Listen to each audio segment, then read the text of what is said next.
Good morning, students. So, this is again your instructor for art appreciation, Kenneth Alvin Cinco. As I promised, I will be giving another lecture in relation to our Module 3. This is the second to the last lesson for our art appreciation subject. So, I hope that we will be fruitful.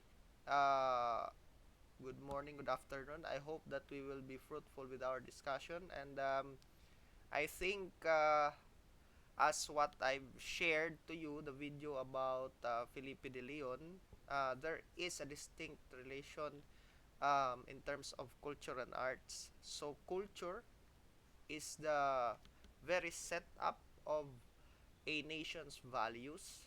So it composes of the values that really is uh, what matters to a nation, to a country. And arts is the genius of this culture. This is the expressive genius of this culture. Ibig sabihin, kung ano mang merong kultura ang isang bansa, meron itong kaakibat na sining na nagpapahayag ng uniqueness ng kulturang ito. Sa lesong ito, gusto kong ipaabot sa inyo paano ba nag-evolve, how did Philippine arts evolve through different historical periods. In your readings in Philippine history and in your Philippine history lessons, I know that you know already the time frame of the Philippine history we're talking about. However, in this lesson, I will be focusing more on how the arts evolved, what are the distinct features of each epoch or period in Philippine history, and how are they represented in art. So let's have uh, so one can identify the race of a country based on its distinct arts. It becomes its identity. When we talk about arts, sometimes it becomes the identity of that country. So when we talk about Japan, we look at anime, we look at screens, we look at carvings. So motifs and symbols and crafts are the distinctiveness of the genius of that culture. When the arts and designs, like example, vinta, sailboat, jeepney, kalesa, and kimono are talked about, we can feel the sense of belongingness. Anywhere in the world, kahit saan ka pumunta, kapag ikaw ay nakakita ng isang representasyon ng jeepney, nakakita ka ng representasyon ng kalesa, uh, merong nagpapahiwatig sa iyo na ito, dito ka na bebelong. So, yung art mo ay parang isang tali na nagtatali sa iyo saan ka man pumunta, at ito ay nagpapahiwatig sa iyo sa kaibuturan ng iyong damdamin na ikaw ay isang kaparte ng grupo ng mga tao na merong sariling pagkakakilanlan dahil nakikita ito sa representasyon ng art mo. And we get the very idea that is our own country we're talking about. So, lahat ng design, ng pattern at ng mga kulay na bumubuo sa mga art, no, na meron ng ating bansa ay tinatawag na symbols. So yung ating titingnan ngayon, ano-ano ba yung mga simbolong ito o yung mga visual element na nagko-comprise sa mga visual symbol kapag tinatawag nating Filipino art. So we will be talking about elements of visual arts at iba-iba pang klase ng art at ano yung mga principles of design na meron ang mga art na ito na nagpapahiwatig na ito ay mula sa kulturang atin. Okay.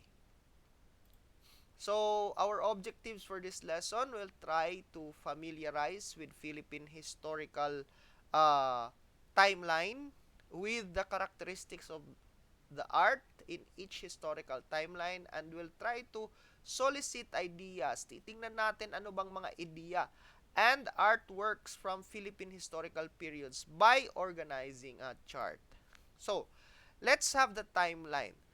In Philippine history, maraming pwedeng daan no upang makategorya natin ang Philippine history. Ngunit for the purposes of standard lang, pwede nating makategorya ang ating Philippine history around this arrangement. First, we have the pre-colonial art period. Ano ba yung klase ng sining nung hindi pa tayo sinakop ng mga dayuhang Espanyol? Ibig sabihin yung pre-colonial. Meron din tayong Spanish colonial art period. Pagdating naman ng Espanyol, anong nagbago sa art na Pinoy? Okay? Pagdating naman ng American colonial art period, kasi alam naman natin, sinakop tayo ng mga Amerikano. So, meron naman tayong another art period. Ano naman ang nagbago? Ano bang dinala sa atin ng mga Amerikano? And we also have post-colonial art period. Ito yung after the Americans have left. So, recovery period from World War II, 1950s, ano bang nangyayari sa education system natin? Ano bang nangyayaring mga pagbabago na naka-impluwensya sa kung ano yung art natin? And we have contemporary art period. Ito ay mas closer na sa ating reality. Ito ay mas ang period na ito around the EDSA Revolution, the end of the slow decline of the Cold War. Ito na yung art period kung saan nag-eksperimento na yung ating mga mismong mga artist. So, let's begin. Kapag sinabing pre-colonial period, ito yung panahon na hindi pa tayo sinasakop ng mga Espanyol. So, ano-ano bang periods ito? So, in history, we point that into 3,190 to 190 BC before Christ pa ito. So, around 2,000 years before Christ. So, 5,000 years ago approximately. And then, we now have Iron Age, 200 BC to 1,000 BC. So, ito'y nag-overlap lang, no? 200 to 1,000 BC. Then, we have, ito yung mga panahon ng Metal at Iron Age. Basically, ano bang sinasabi nito? Yung Metal Age, yung panahon na nade-develop yung paghuhubog ng ganitong material, yung metal tsaka iron.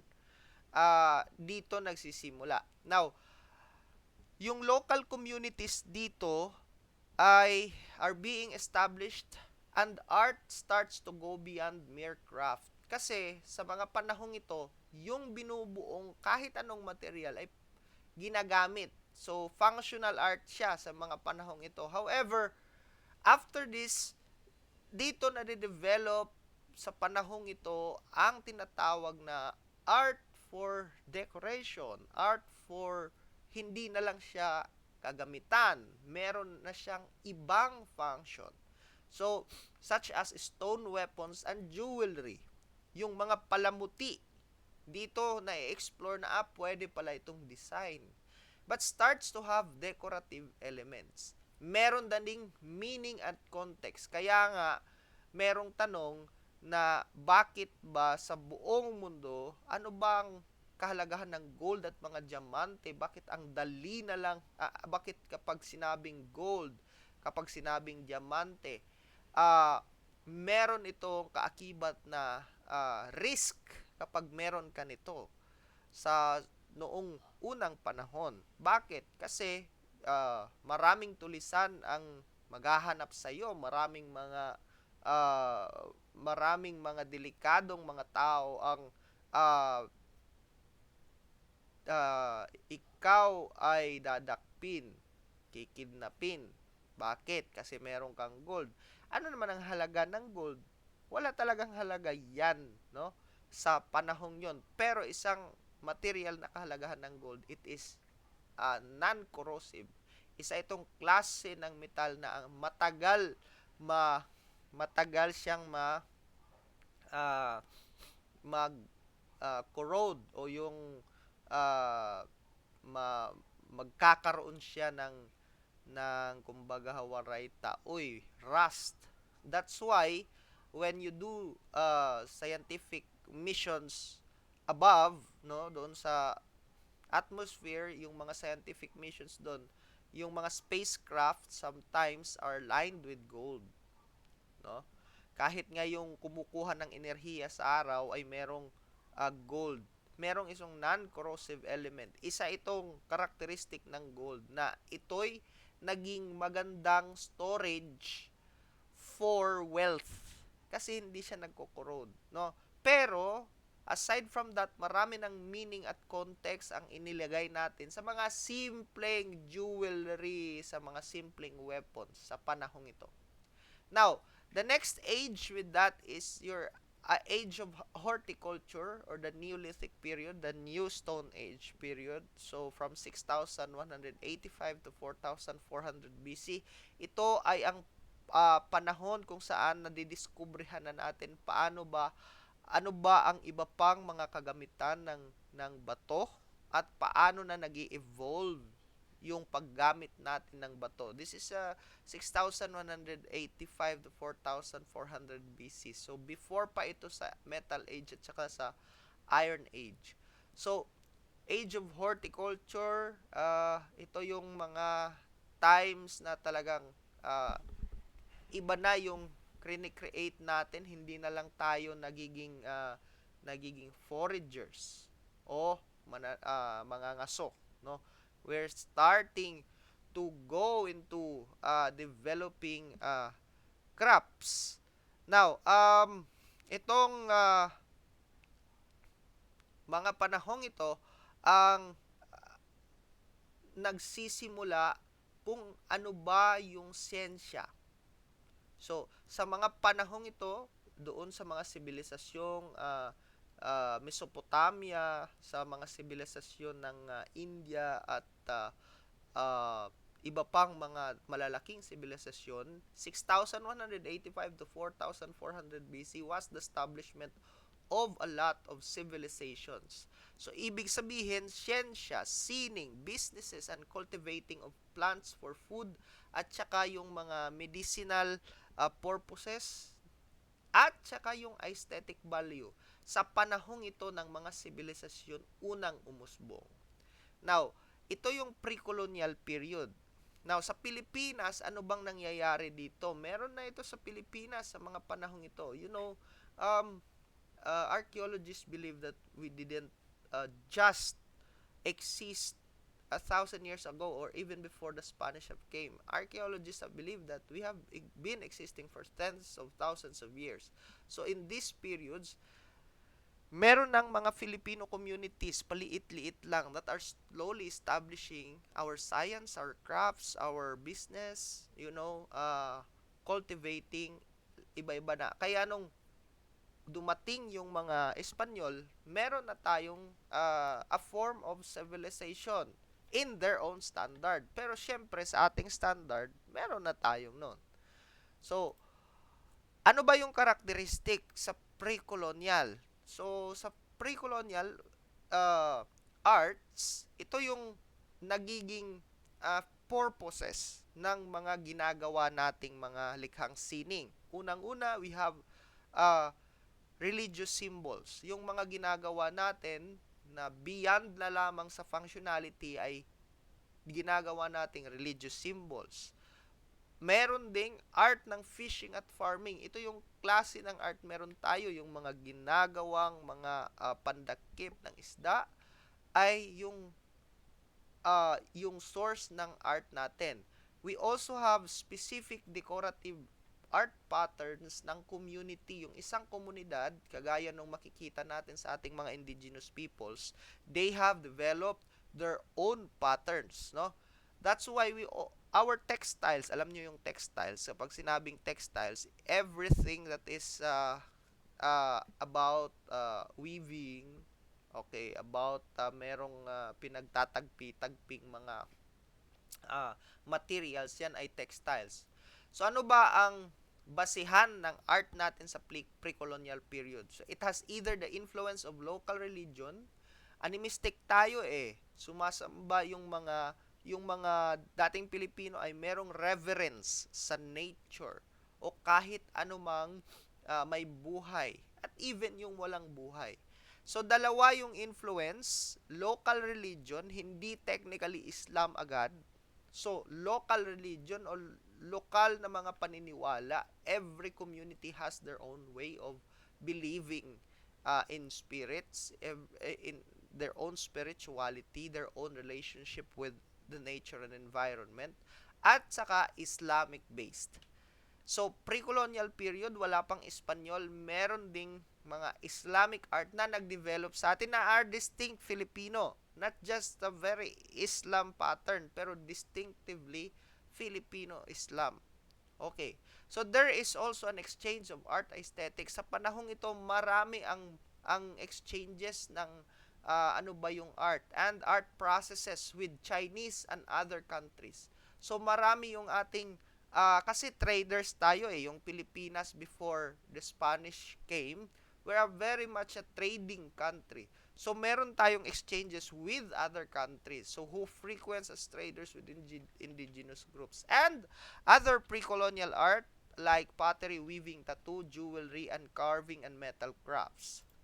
So ito yung mga examples, no? So we have the Manunggul jar. If this is familiar with you, this is in readings in Philippine history. Your a testament of the spirituality of the Filipino, yung Manunggul jar. Ano bang makikita natin dyan sa design ng Manunggul jar? So Manunggul jar, for some communities it is designed for secondary burial, some primary, pero mainly our Manunggul jar is a testament for Filipino pottery. So ano bang pottery? Yung klase natin yung ano ba yung pottery? Ito yung um, mga ceramics. Ito yung mga paggawa ng mga materyales mula sa luwad o clay. So, uh, ito ba yung uh, merong spiritual connection sa mga Pilipino? Kaya tinatanong ko sa inyo, tingnan nyo yung design. Ito ay pamburial. So, tingnan nyo yung design ng kanyang uh, yung kanyang ano, takip. So this is distinct. It's a distinct boreal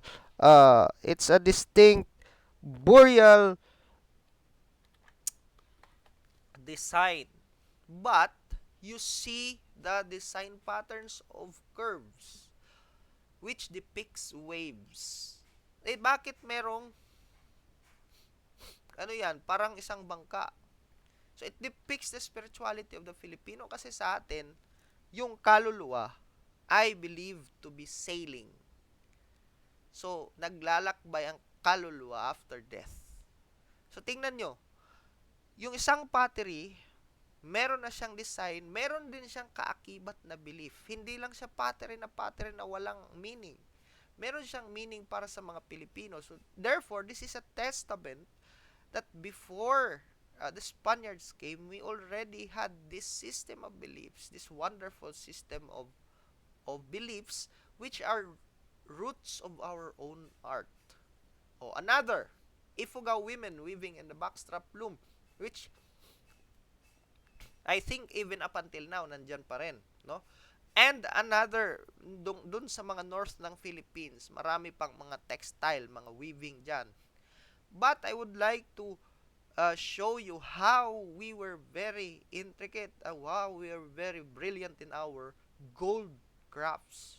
Tingnan nyo ito. Nung nasa Manila ako, I happened to had an excursion, pumunta ng Ayala Museum. Ang gaganda ng detalye ng how do we make with gold. So kung hindi tayo isang intelligent na community before the Spaniards came, how did we do that? Ang ganda niya, no? Very detailed patterns and very wavy patterns. Hindi siya yung pattern na very edge, no, straight. Hindi, wavy patterns. Napaka-fluid niya. So, ang ganda ng ating metallurgy sa panahon ng pre-colonial period. Ibig sabihin, paano tayo gumawa ng crafts in terms of metal. Ang galing. So, example, this one. These are massive peninsular barter rings. The barter rings, as big as donuts, were formed through a technique of hammering and extrusion through a metal block. So, karagpukpuk ko din waves reminiscent of the sea and running scrolls are engaged on the rings. The rings were used as dowry for royal weddings. Yung ginagamit na pambayad doon sa uh, mga pag-aasawa ng mga datu at mga reyna. Ginagamit ito siya. They are not only used as jewelry o palamuti, they're also used as currency. Ginagawa din itong pamalit, no, ng mga produkto. So in ancient times, yung tinatawag nating barter rings called panika and pellets called peloncitos were used for exchange within and outside the tribe, and even in international trade. Like for example, in the locations of Butuan, Samar, Mindoro, Bohol, and other Philippine islands, this is a part of a trading system. So, while nagtre-trade ang mga tao, ito yung sometimes minambabayad. So, I would like you to look at how brilliant, no? Ang ganda ng patterns, no? Kung hindi nyo nakikita, meron niyang mga very, very, very simple na mga patterns, no? Very wavy na mga patterns na inilagay dyan. So, napaka-galing ng artist natin pre-colonial period. We also have a way of working with copper. This is the testament, the Laguna copper plate inscription. The Laguna copper plate inscription is one of our indicators for a trading community and civilization in the pre-colonial period. Ano bang Laguna copper plate inscription? Nasa Readings in Philippine History na ito. Take note that the material is copper. Okay. So, copper is also a kind of metal, and we have that technology into flattening the metal sa panahong ito. So, ano ba yung nakasaad sa copper na yan? Actually, it's a story of a utang, no? So, yung hari ng Namuaran, so, inaabsuelto niya sa utang ang isang nagbayad na. So, ito yung interpretation, old Javanese script at saka mayroong mga old na Javanese na mga ginamit at old na mga baybayin. It's probably related to baybayin, no? So, copper is produced uh,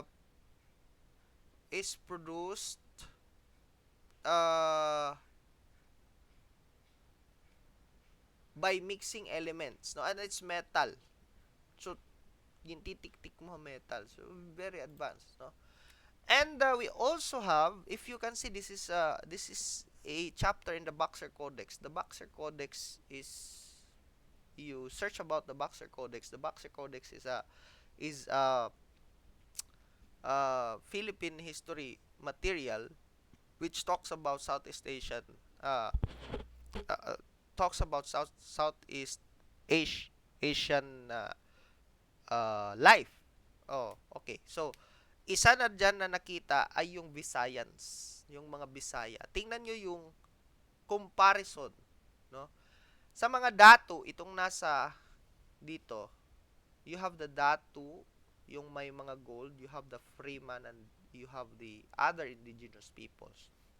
So, yung mga nasa pinaka left side, makikita nyo, yung mga noble people, tingnan nyo gaano kadaming gold yung na-depict sa Boxer Codex. Ang dami niya, no? So, sa panahon pala ng pre-colonial period, kahit sa ang parte ng katawan may gold. Hindi nyo alam, kahit doon sa pinaka-private parts, merong inilalagay doon. Okay? So, ito yung testament. Tingnan nyo, how we were very good at gold making and tattoos. So, this is a pre-colonial Visayas. Nakikita nyo ito. Saan nyo ito nakita? You can see this design in Robinson's in North Tacloban, the Sangyao design. What is this design? This is how the explorers, the Spaniards, and the other international explorers that have come to our shores depicted the Visayans. We were tattooed. This is a form of art. No, our our pre-colonial ancestors have also designed their bodies with art using not ito yung maganda ko dito not harmful chemicals. Paano nila na-discover yun, no?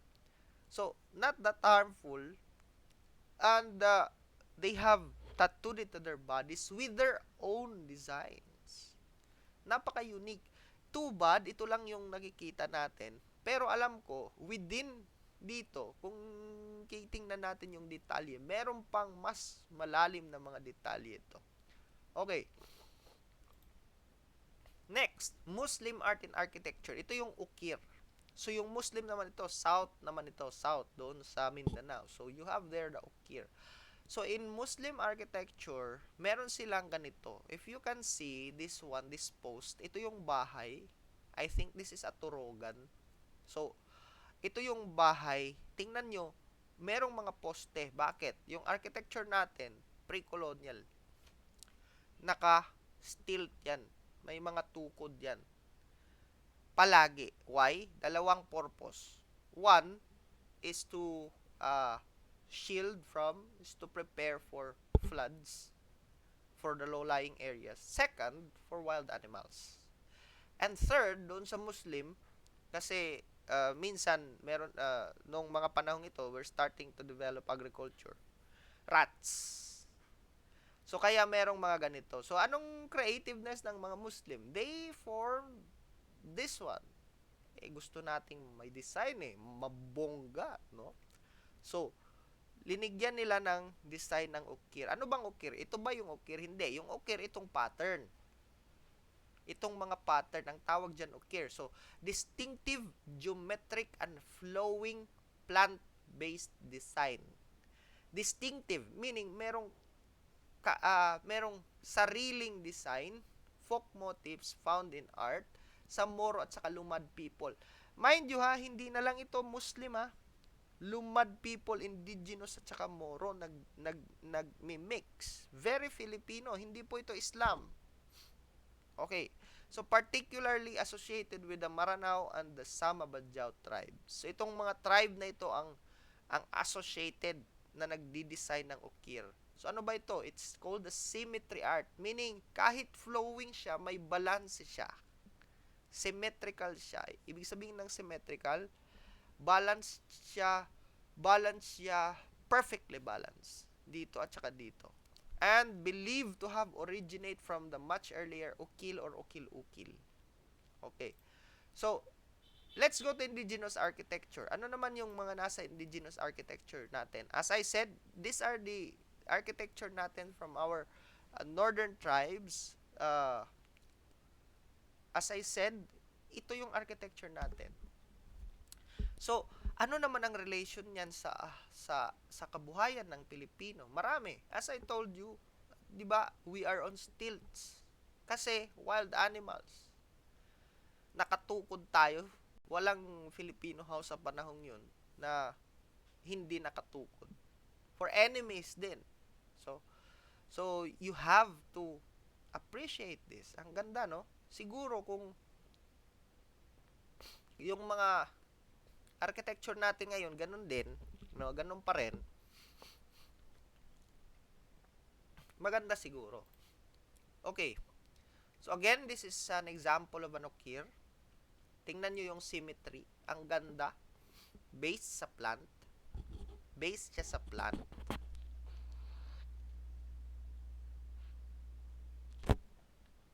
Flora. So, ito pa. Ginamit siya sa iba't ibang design, sa pottery, sa mga kung ano-ano man, no? Ang ganda niyan, symmetrical pero plant-based. Okay. So so much for that. We now have the Spanish colonial art period. Ano naman ang nagbago sa Spanish colonial art period? So, when the Spanish came, meron tayong Filipino antique furniture and carving designs. Especially religious based. So, yung mga carving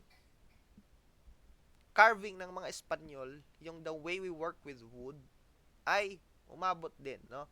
And inintroduce nila sa atin ang forms of art like painting, sculpture, and architecture styles na in-inspire ng Byzantine, Gothic, Baroque, at Rococo. Baroque, Italy, Rococo, France. So, most artwork are religious. So, alam na natin. So, nung pumasok yung Spanish, any artwork was to serve two purposes. So, beauty for religious purposes, kaya ang daming mga artwork na related sa religion, at saka for authority, which is not that good, pero, I mean, not that, hindi ganun kaganda, pero, at hindi ganun karampant, pero, in-influensyan sa atin. So, the Filipino classicism, style ito, is formed that borrows from neoclassicism, yung lesson natin about neoclassicism, romanticism, impressionism. Lahat ng ito, in-influensya sa atin ng Espanyol. No? At saka ito'y nag-form pangunang distinction natin, ano bang Filipino art. So, in the formation of the elite Filipino class, yung Ilustrado paved the way for rich locals to study abroad. Bakit? Paano mas naging developed dito sa atin? Kasi because of the Ilustrado. Sabi natin, yung mga Ilustrado, ito yung mga edukadong mga tao na may mga kaya, pumupunta sa abroad sa panahon nila Rizal, nagiging educated ng ng Spanish education, educated ng European education, educated ng European art. So, lahat ng Western napapasa sa atin because of the Ilustrados. I want you to look at this furniture. Curvy pa rin, pero nandyan na yung refinement. Yung refinement, ibig sabihin ng refinement, ang pinuhan niya ka-design, ang kapinuhan niya ka-design. Ano na? No, we have the technology now of pag-smooth hand furniture. So if you compare that to this one, not just wood. Sa Spanish, no? Iba-ibang materials na add sa atin. We also have materials like uway. This one. So, it was added already. And these kinds of furniture. Look at itong mga berandillas dito. Oh. Diyan sa taas. Design. Decorative, no? But it serves a function. Anong function yan? What's the function? The function is actually to let heat. Ito yung maganda sa mga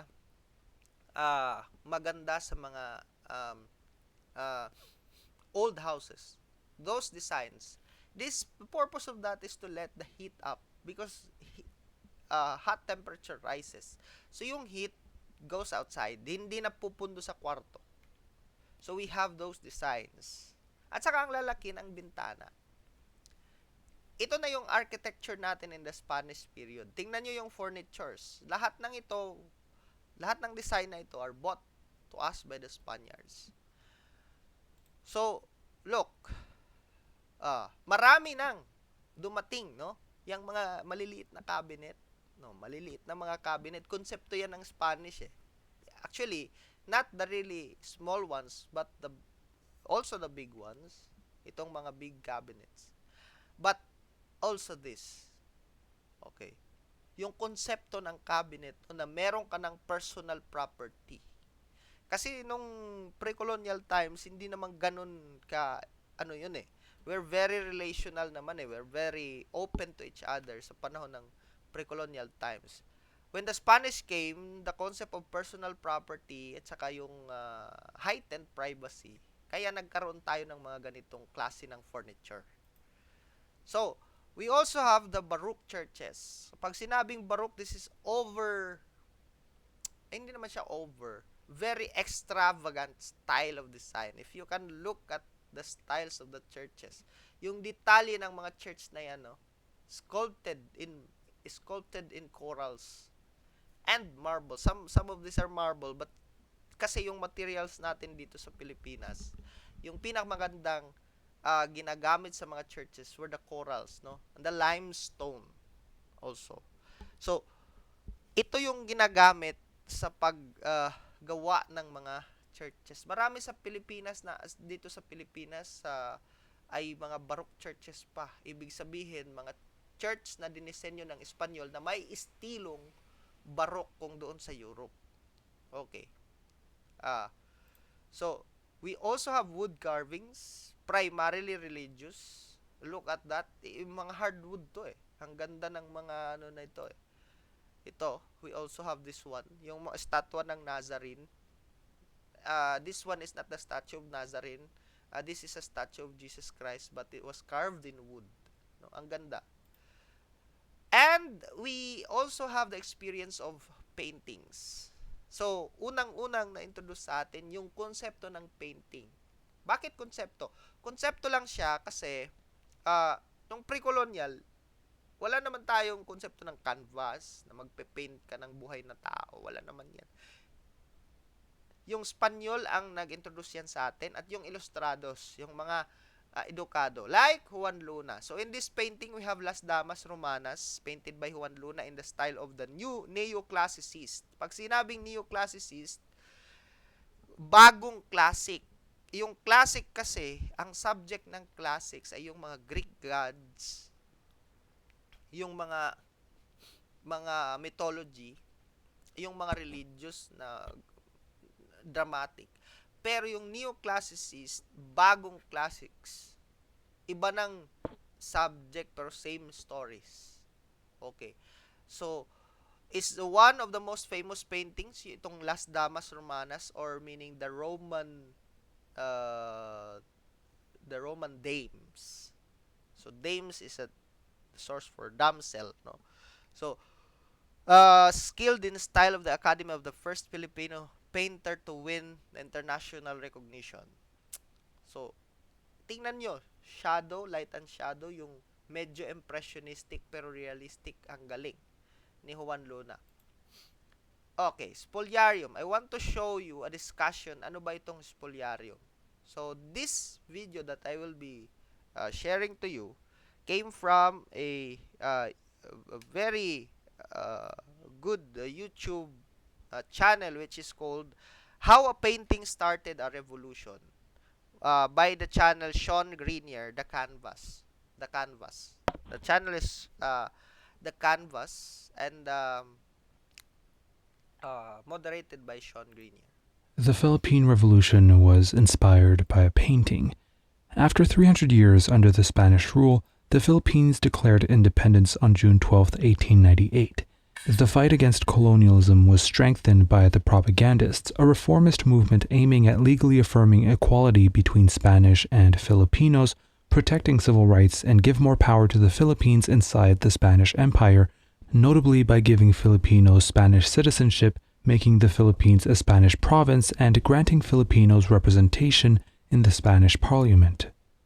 Two popular propagandists were Jose Rizal and Graciano Lopez Reina. Both were in Madrid in 1884, and this was a great place to be if you were Filipino. Two Filipino artists had won prestigious prizes at the National Exhibition of Fine Arts in Madrid. Felix Hidalgo won a silver medal with his Christian Virgins exposed to the populace, but even more impressively, Juan Luna won the first gold medal with his Spoliarium. An Asian subject of a colonized territory bested every Spanish artist in the competition. That was incredible news, especially for the Filipino nationalists who were looking for evidence against the claim that they were inferior. After Luna won the gold medal, a celebration was organized in a cafe and speeches were made.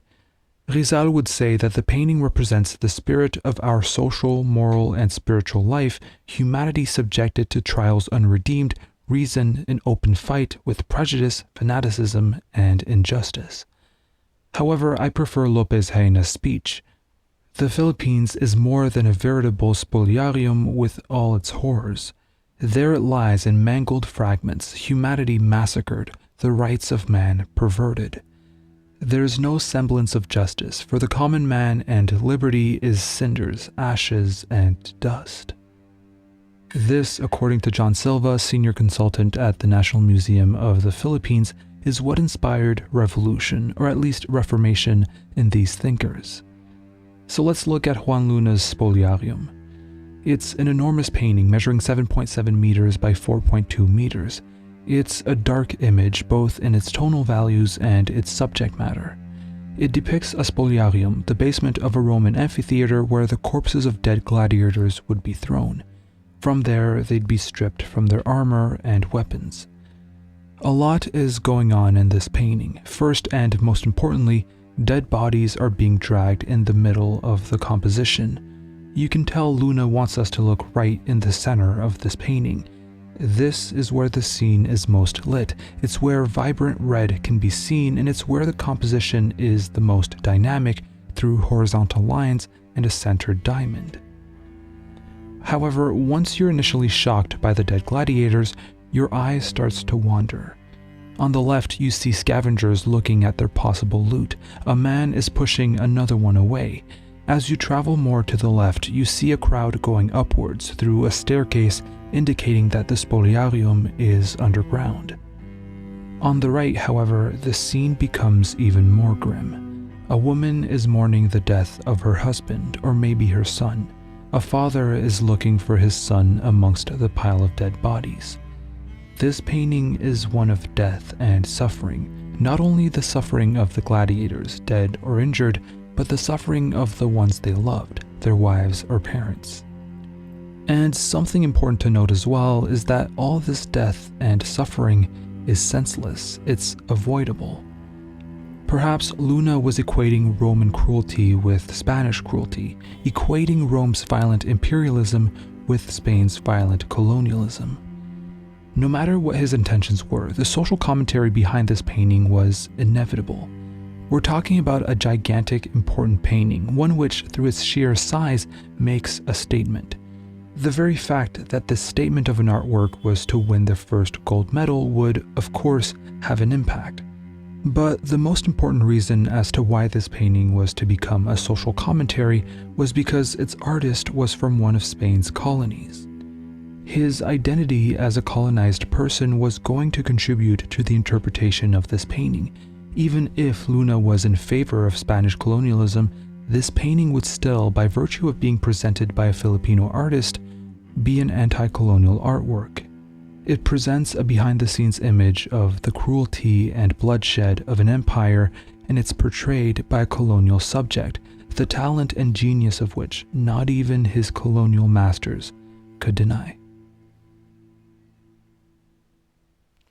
Thank you so much for watching, thank you for liking and subscribing if you have already, and I'd like to thank, as always, Mike Wex, Roman Brendel, and every other patron for supporting the channel. If you also want to support the channel and appear in the credits at the end of each video, you can donate $1 or more at patreon.com. Okay. Okay. So, we have that, no? Ang ganda ng explanation, no? Related yan. So, we also have this one, Hymen o Hymeni, the Holy Grail of Philippine Art. Ito, ang tagal nitong hinanap. Ito lang yung gusto kong i-point out sa inyo. The subjects here are Romans, but the story contains a hint of Filipino. Yes, no? So, you search this one. I want you to search this one, and I will also have questions to you in the next meeting. So, this is your assignment. Please read about this one. Please search about this one. We also have this very beautiful picture. It actually depicts a distinct philosophy of the Ilustrados. So, ang title po nito ay España y Filipinas, o Spain and the Philippines. Spain and the Philippines. Sino ang Spanya, sino ang Pilipinas sa dalawang yan? So makikita natin, 'di ba? It's very laden with meaning. Ito yung sinasabi ko sa inyo. Sa art ngayon, walang metaphor yung ibang mga artist na gumagawa ngayon. Noong panahon nila Juan Luna, they strive for symbols, they strive for allegory. You read about what a symbol is, what an allegory is. O sa painting na ito, Spanya at Pilipinas, anong mga symbols dyan, anong mga allegory dyan? Sino ang Spanya, sino ang Pilipinas? So, kung makikita mo, dalawa, may puti at may kayumanggi, alam mo na kung sino ang Spanya at sino ang Pilipinas. Ano yung tinuturo nila? Light. Paano paano tinitingnan ni Spanya ang Pilipinas? Ano siya dapat sa Pilipinas in Juan Luna's art? So makikita natin ang pag-iisip ng mga ilustrados sa panahong ito, no? So Spain, according to the Ilustrados or just to Juan Luna's interpretation, Spain should be the one guiding the Philippines to light sa painting na ito. O nakikita nyo ang rich ng meaning. Hindi pa tayo pumupunta sa ibang mga elementong nandyan. Pero that's the theme, that's the meaning. So alam nyo na ngayon anong philosophy nung mga Ilustrados sa panahon ng Espanyol nung nasa Europa sila. So, ano naman ngayon ang nagbago sa architecture? Yung dating ganito, balik tayo. Yung dating ganito, stilts, yung storage sa baba, yung defense mechanism natin na naka-elevate yung floor, tsaka may storage na lang sa baba, ay naging ganito.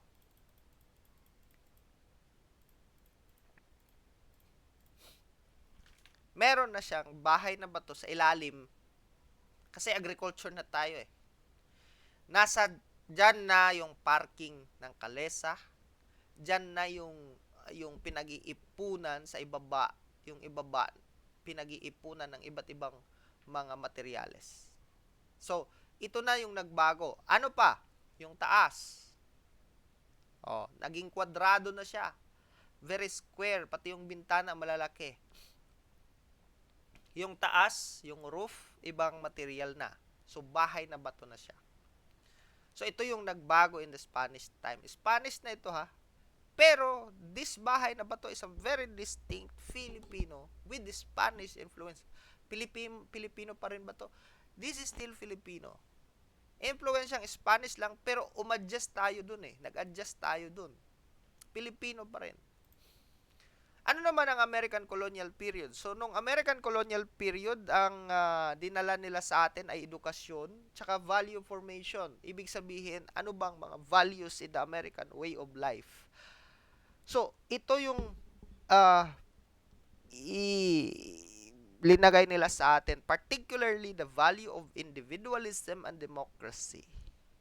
Democracy and liberty. Itong mga values na ito ay have slowly shaped the Filipino consciousness since 1898. So, paintings sa mga panahong ito, ang mga tema ay largely favoring landscapes, still life. Pag, di ba, landscapes, ang subject nito, syempre, nature, still life. Itong still life, ito na yung mga subjects na inanimate objects. Portraits are reserved for high-ranking officials. Meron ng mga portraits, pero hindi na for Spanish authorities. Hindi na for religious authorities ng Spanish. For high-ranking officials lang. With a more academic approach to make the subject more formal. Ito na yung evolution ng painting. Hindi na yung neoclassicist katulad nung kay Juan Luna, na palaging marami ang allegory. Meron na tayong portrait, direct to the point, no? So, yung art illustration, dito din nabuo, advertising at commercial design. So, anong examples? Ito kay Fernando Amorsolo, tingnan nyo, landscape. Pero anong subject? Ito yung maganda ko kay Amorsolo. Anong subject? Filipino countryside. Hindi na yung classic na ang lalim ng meaning o kung ano. Yung maganda ko kay Amorsolo, binibigyan niya ng buhay ang Filipino countryside. Binibigyan niya ng buhay ang simpleng pamumuhay ng mga Pinoy. Kaya siya national artist for visual arts. Isa sa mga pinakaunang-unang national artist for visual arts. Ito, comics. Kasi meron ng mga pahayagan eh. Well, of course, nung Spanish time, merong mga pahayagan. Pero, ang mga subject ay, you have caricatures, ganyan. We also have now illustrations like this. So, yung mga simpleng-simpleng mga drawing na mga, sa American period. Anong subject dito? This is also by Fernando Amorsolo. Kitang-kita mo na ang style ni Amorsolo dito pa lang. Ikumpara mo dito. Anong style ni Amorsolo? Very impressionistic. So, totoong buhay, impressionistic na parang realist. Pero gusto kong i-focus sa inyo. Anong subject? Subject is Roman pa rin ba? Subject is foreign pa rin ba? Katulad ng kay Juan Luna? Hindi na. Very Pinoy na yung atake. Very dalagang Pilipina. Tingnan nyo. Ang ganda nung evolution, no? Hindi na lang yung subject natin ay yung doon sa labas. Dito na sa atin. So, this is the American architecture. Na-retain pa rin yung bahay na bato style, but the white at saka yung roof, nagsisimula na tayo nung roof na GI sheets. At saka yung white na very American. If you just know, no? Pero mix na yan, mix with the Spanish. At saka eto na.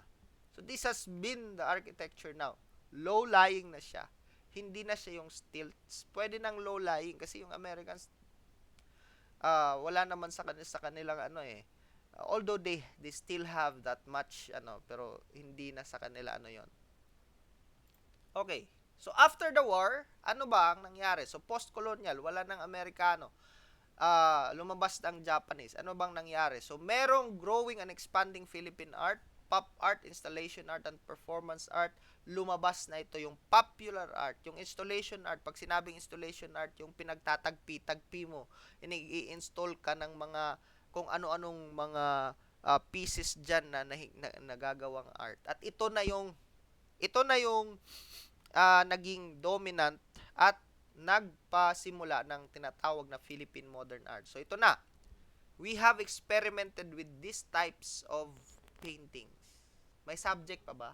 Merong subject pero it's kind of very deep, very abstract. We also have a difference in styles na hindi na siya yung realistic. Pero meron pa rin siyang realistic tendencies. However, the way it is portrayed is different already. Other than Amorsolo's art. Iba na, di ba? Same subject, babae. Pero iba na. Ano pa? In motion. Meron silang ginagawa. So, Philippine contemporary art, sudden rise of personal computers, nung meron na sa 1980s, yung computer ay nag-shape ng Philippine contemporary art kasi meron ng iba't ibang technologies na na-create. Art of the human expression. Pero marami ding revivals ng old styles. So, ito na yung bagong direksyon ng art natin. Very cubic, no? Ito. Anong mapapansin natin? Alam natin may subject. Pero how did they use the color? And how did they use geometry? That's what I would like you to look at. How did they use the color and how did they use geometry? Meron bang faces? Pero alam nating tao sila. Tama? Ito. Kay Maya Magpantay. Fishnets. So, sa contemporary art, umusbong ang cheery landscape figure paintings. Ibig sabihin, mga stickman pero gimpaupay. So, pure intense color and bold distinctive brushwork. Look at the colors. Hindi na kagaya nung kay na may mood. Okay, dito talagang bold colors. So, during the 1905 Salon, artworks from the movement had shown the difference of the art of traditional art that led the critic Louis Vauchels to describe the artist as le fauve or wild beast, and thus the name was born. Bagahiyan mga beasts, no? So we also have here Philippine contemporary art. Look at the subject.